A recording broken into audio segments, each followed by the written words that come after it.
ये बात उन दिनों की है जब बुद्धा मरवन में अपना समय व्यतीत कर रहे थे। इस समय तक बुद्ध की प्रसिद्धि दूर दूर तक फैल चुकी थी। बहुत दूर दूर से लोग अपनी चिंताओं और परेशानियों का समाधान हेतु बुद्ध के पास आते थे।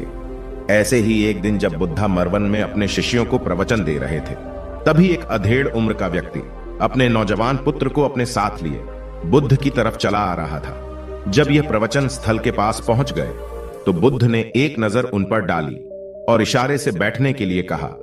जब प्रवचन समाप्त हो गए और सभी लोग वहां से चले गए तो बुद्ध ने उस व्यक्ति को अपने पास बुलाया और बैठने के लिए कहा। वहां चारों तरफ हरियाली छाई हुई थी। मौसम बहुत सुहाना था और तरह तरह के पक्षियों की आवाजें गूंज रही थीं। ऐसा नजारा देखकर उस व्यक्ति को अंदर से असीम शांति महसूस हो रही थी। इसके बाद बुद्ध ने उस व्यक्ति से आने का कारण पूछा तो इस पर व्यक्ति ने कहा, तथागत, मैं 2 दिन की लंबी यात्रा करके अपने पुत्र को आपसे मिलवाने लाया हूं। ये मेरा इकलौता पुत्र है और ये हर समय थका थका रहता है। ऐसा लगता है जैसे इसके अंदर कोई जान ही ना हो। इसका स्वभाव भी काफी चिड़चिड़ा सा हो गया है। अगर हम इससे कुछ भी कहते हैं तो यह हमारी छोटी छोटी बातों पर गुस्सा हो जाता है। इसके देखने की क्षमता भी उम्र से पहले ही कमजोर हो गई है और इसके बाल भी सफेद पड़ने लगे हैं। इतनी कम उम्र में इतनी बड़ी उम्र का लगना, मुझे तो कुछ समझ नहीं आ रहा है। तथागत, मैं अपने पुत्र के स्वास्थ्य को लेकर बहुत चिंतित हूं।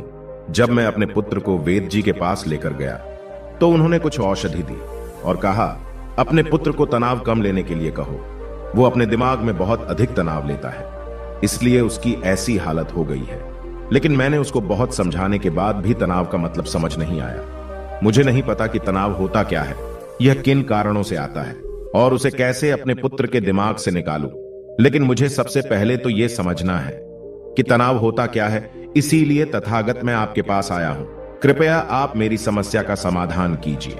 यह सुन बुद्ध उसके पुत्र को बड़े ध्यान से देखते हैं। उसके चेहरे को देखते हैं, उसकी आंखों को देखते हैं और फिर उसके हाथों की नब्ज को भी देखते हैं। यह सारी विधि करने के पश्चात बुद्ध उस व्यक्ति से कहते हैं कि तनाव लेना तो कोई नहीं चाहता, लेकिन फिर भी यह तनाव लोगों के दिमाग को दीमक की तरह पकड़ लेता है और व्यक्ति जान भी नहीं पाता है कि वह तनाव में जी रहा है।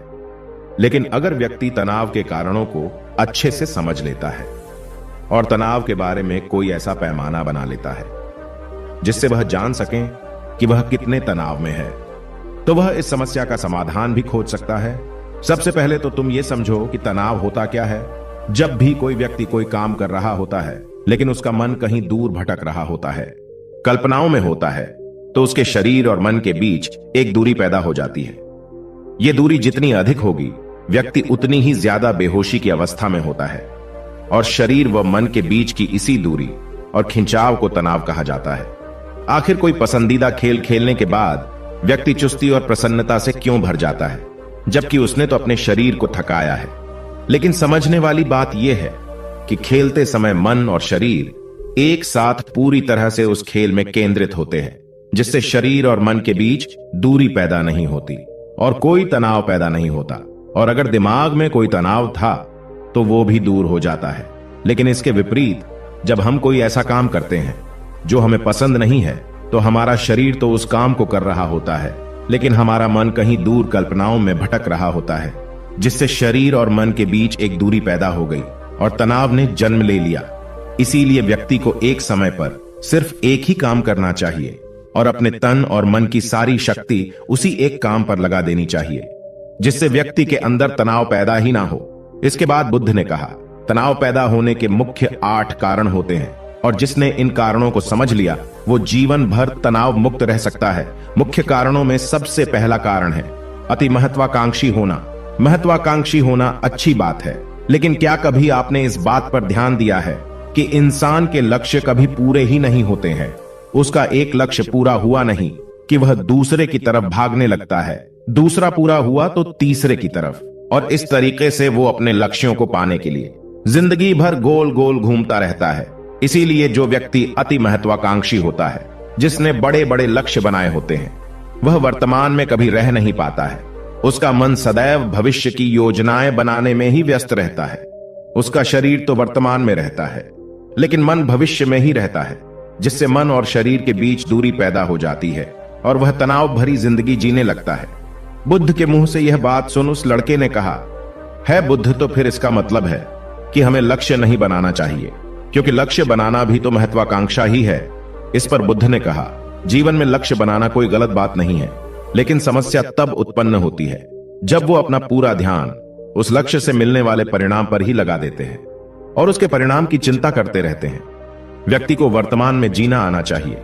आप लक्ष्य बनाइए और उस लक्ष्य की प्राप्ति के लिए कड़ी मेहनत करिए, लेकिन साथ ही साथ आपको इस बात का भी ज्ञान होना चाहिए कि आप अभी वर्तमान में जी रहे हैं और वर्तमान ही सत्य है। बुद्ध ने आगे कहा, तनाव का दूसरा सबसे बड़ा कारण है ईर्ष्या करना है। जब व्यक्ति ईर्ष्या और जलन से भर जाता है तो उसका मन अंदर से सड़ने लगता है।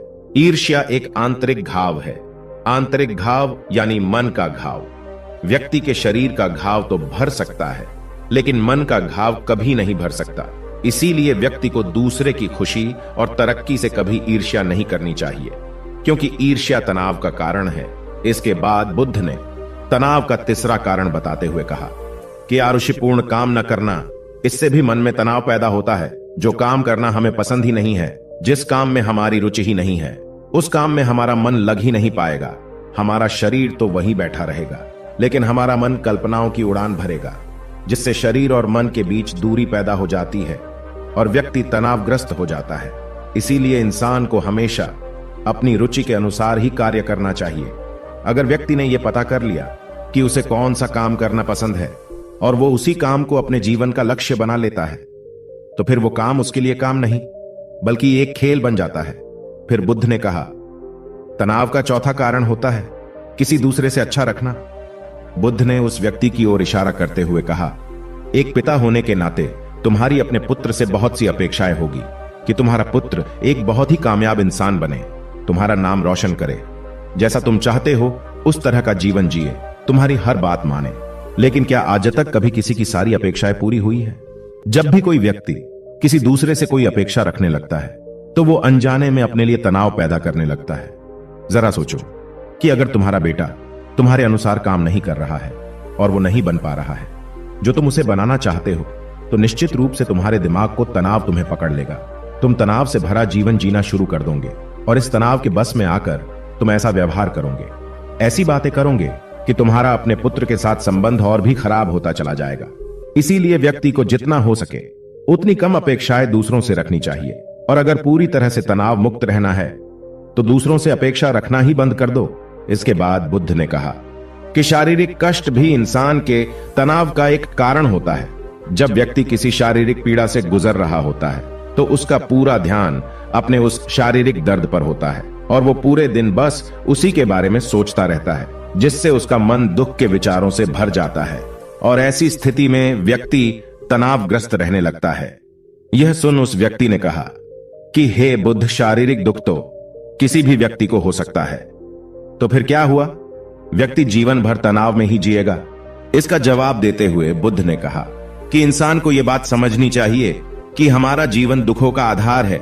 जैसे जैसे हमारा जीवन आगे बढ़ता है, इसमें दुख आते हैं, बीमारियां आती है और फिर अंत में मृत्यु भी आती है। तो बीमारियां इंसान के जीवन का अभिन्न अंग है, कोई इनसे बच नहीं सकता। बस किसी किसी के जीवन में यह समय से पहले आ जाती है तो किसी के बाद में आती है। जब इंसान का मन इस बात को अच्छे से समझ लेगा तो फिर वह अपनी बीमारी के बारे में सोच सोच कर ज्यादा तनाव नहीं लेगा, क्योंकि यह हमारे जीवन का अभिन्न हिस्सा है और इसके लिए व्यक्ति को शारीरिक रूप से भी अभ्यास करते रहना चाहिए। अपने जीवन में व्यायाम और स्वस्थ जीवन शैली को भी जगह देनी चाहिए ताकि उसका शरीर लंबे समय तक निरोगी रहकर सही से काम कर सकें।